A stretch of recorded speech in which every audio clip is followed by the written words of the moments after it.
Afternoon. How we doing, Don? Good.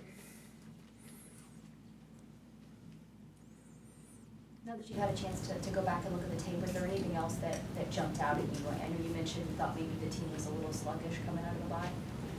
Yeah, mentally, everything I said yesterday, I saw today. Nothing different. Don, I'm just curious, at RB2, why is Keyshawn Vaughn getting more rushing attempts and carries than Sean Tucker? He had a good week of practice. He had a good couple weeks.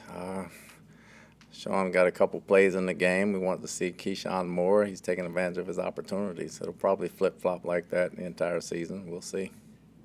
How do you think those two right now rank the bottom two in the NFL in yards per carry for anybody with 15 or more carries? Can you get by with those two as your backup running backs, or at least until Edmonds comes back? I don't think it's their fault that we're in the bottom of the NFL as far as rushing. I mean, it's a group thing. We got to run the ball better. We got to block it better. We got to rush it better. What are you seeing on tape from a run blocking standpoint? It seems like pass blocking is more of a strength for this unit, but from a run blocking standpoint, what jumps out to you? Well, we're not getting it done. Sometimes it's a technique thing. Sometimes we miss a block here and there. So as a group, we got to do a better job. Todd, at safety, I know you don't have many options there. It seemed like the two touchdowns we played were Ryan Neal, who was in a bad spot. Is that something you feel good about the way he's played, or is that something you'd look at and revisit with, as well as Delaney played in small matches there?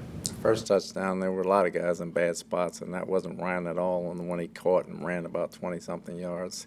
Second touchdown, you just have to look back for the ball and take it.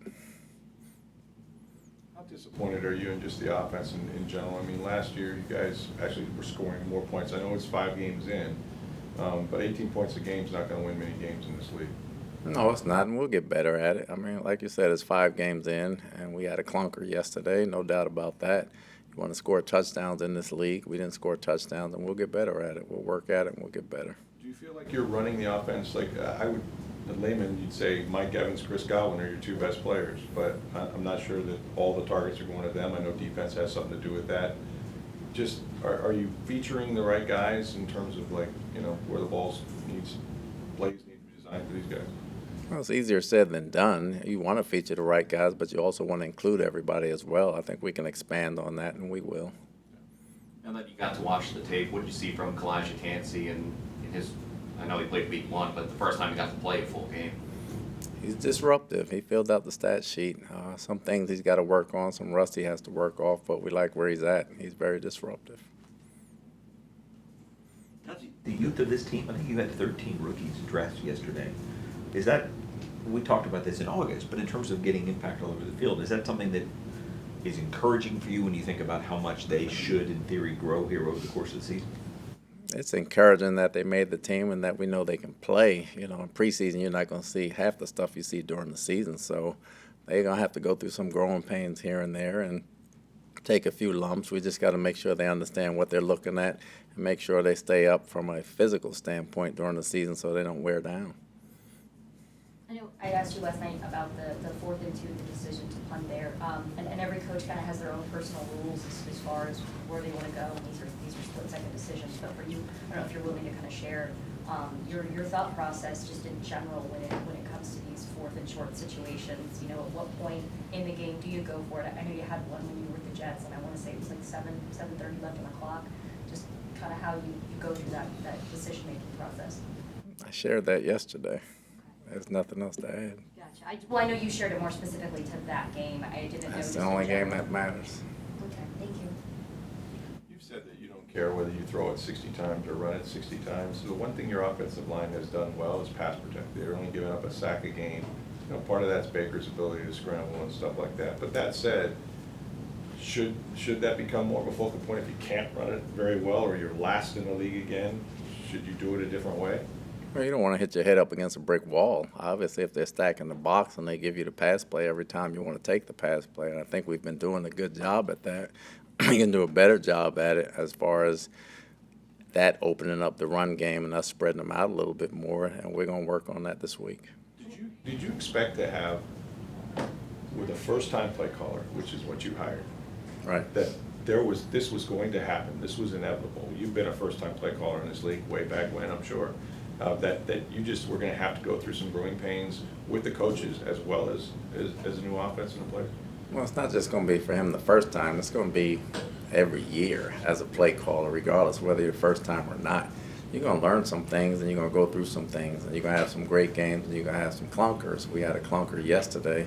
He's a very smart guy, very positive guy. I believe in him 100%. The offense believes in him 100%, and we're going to be fine. Any consideration of bringing in other running backs on the practice squad? You still have guys that you know, Ronald Jones, Leonard Fournette's out there, just to see if they could bring something to you? Not at this time, no.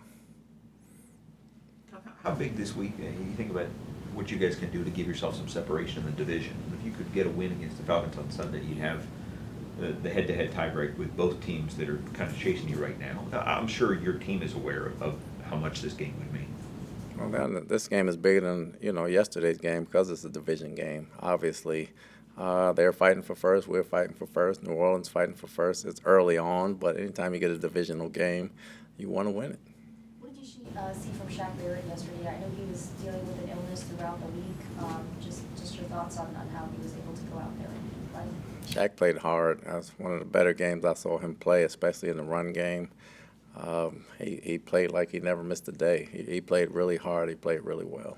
What are you seeing from Joe Tryon-Shoyinka? Again, I know he's a guy that the offseason you said he needed a big year. It seems like he's improved from a run defending standpoint. It was one of Joe's more complete games, especially in the run game. I think he had about 3 tackles and 4 assists. He had a sack to go with it.